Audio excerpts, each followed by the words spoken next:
Leaving you means losing you. Then so be it.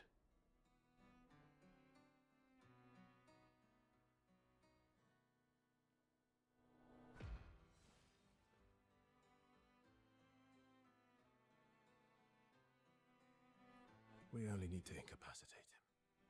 We'll find a way to kill him.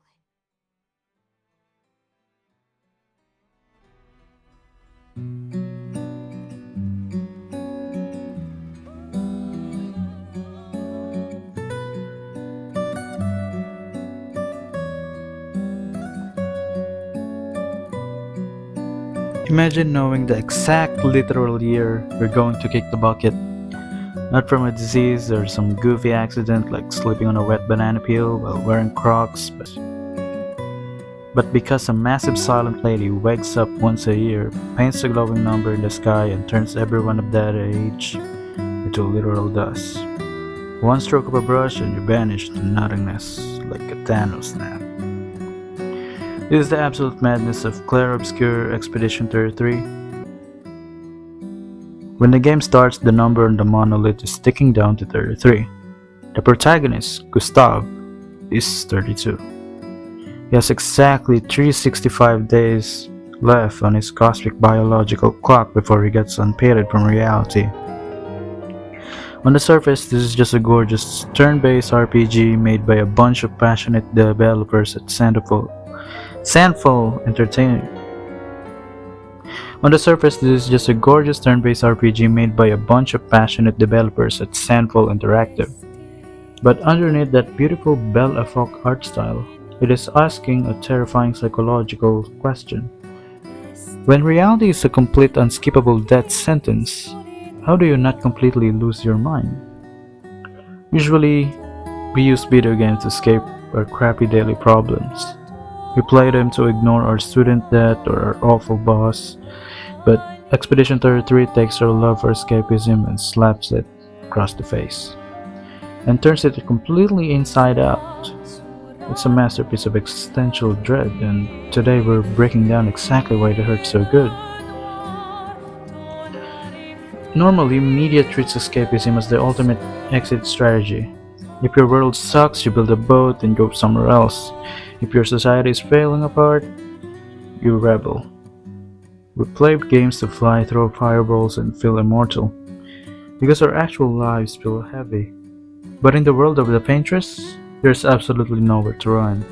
The entire human population is trapped in a scheduled countdown to total extinction. Every single year, the number drops lower. The city of Lumiere is literally growing quieter because whole generations are being deleted on an annual schedule.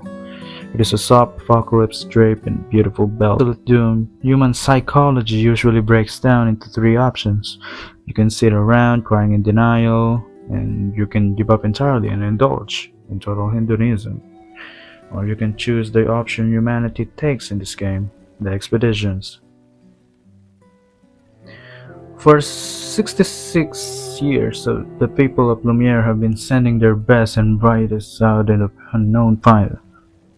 For 67 years, the people of Lumiere have been sending their best and brightest out into unknown to find the faintress and murder her.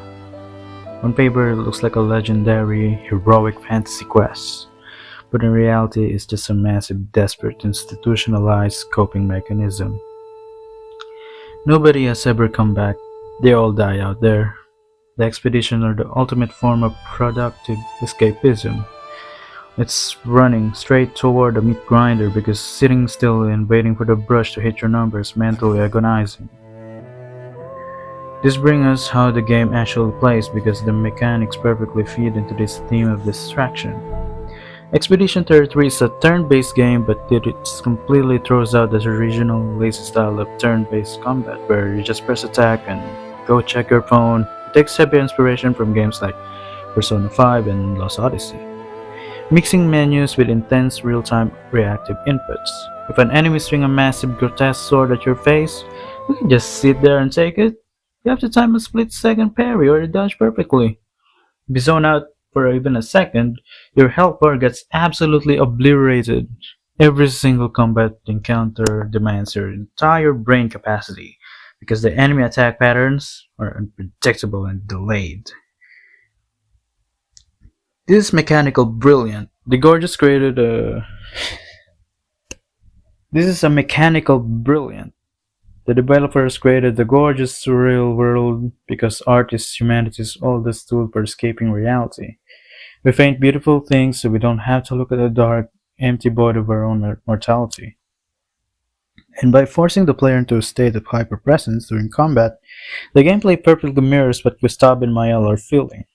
If the characters focus entirely on the micro actions of surviving the next 5 seconds, they don't have to think about the giant cosmic clock ticking down in their entire existence. It is high octane destruction masquerading as gameplay. But the game doesn't just let you comfortably hide behind this distraction. It eventually pulls the rug completely out from under you. If you haven't played the game yet, consider this your warning because the narrative loop here is absolutely wild. As you progress, you find out that this entire world, the Lumiere, the monsters, the character themselves, isn't even a real physical reality. It is a magical canvas world created out of pure grief and loss by a real-world mother named Aline, who became the paintress to preserve a dream version of her dead family. The Gumatch countdown wasn't malicious, Kers. It was a warning of how much time remained before the illusion collapsed entirely. Think about how insane that is from a meta perspective. We the players sit at our desks playing Expedition 33 to escape our world realities or anxieties. We step into a fantasy world for comfort, but the game reveals that the character we are controlling are also just construct living inside a literal canvas of escapism, desperately trying to fight their way out into reality. It turns the camera completely inward, it breaks the mirror, it tells you that running away into an illusion, no matter how beautiful, no matter how full of hope, cannot stop the eventual march of time. We are playing a game about characters trying to escape an escape. It is a psychological loop that leaves you sitting in your chair just staring at the wall in silence.